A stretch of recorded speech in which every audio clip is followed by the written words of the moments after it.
राम मंदिर देणगी गैरव्यवहार प्रकरणी सुप्रीम कोर्टामध्ये सोमवारी सुनावणी 3 याचिकांवर सर्वोच्च न्यायालय सुनावणी घेणार। कोल्हापूरमध्ये पावसाचा जोर ओसरला। आठवडाभर पात्राबाहेर आलेली पंचगंगा पुन्हा पात्रामध्ये। गडचिरोलीमधील बंगाली समाजातील नागरिकांचा जमिनींचा प्रश्न मार्गी 10,000 घरं नियमित करण्यासाठी तातडीने अधिकृत प्रस्ताव पाठवण्याचे आदेश।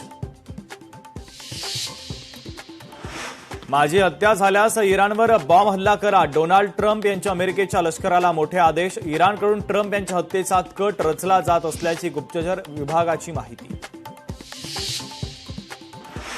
12वी उत्तीर्ण आणि अभियांत्रिकी प्रवेश इच्छिणाऱ्या विद्यार्थ्यांसाठी डिजिलॉकर नवा अडथळा। डिजिलॉकरमध्ये लॉक मार्कशीट सीएटीच्या नोंदणी फॉर्ममध्ये आपोआप येत नसल्याच्या तक्रारी। भंडाऱ्यामध्ये 70 लाखांचा 386 किलो अंमली पदार्थांचा साठा नष्ट। जिल्ह्यामध्ये अंमली पदार्थ विरोधी मोठी मोहीम।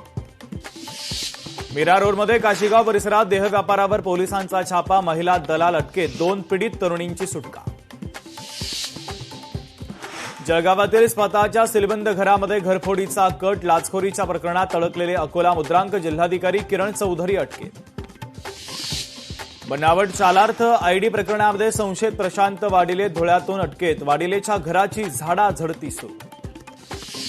शेतकरी कर्जमाफीच्या निर्णयावर राजू शेट्टींची नाराजी। अधिवेशनाच्या शेवटच्या दिवशी सरकारकडून शेतकऱ्यांच्या कर्जमाफीबाबत पुन्हा काही नवीन घोषणा।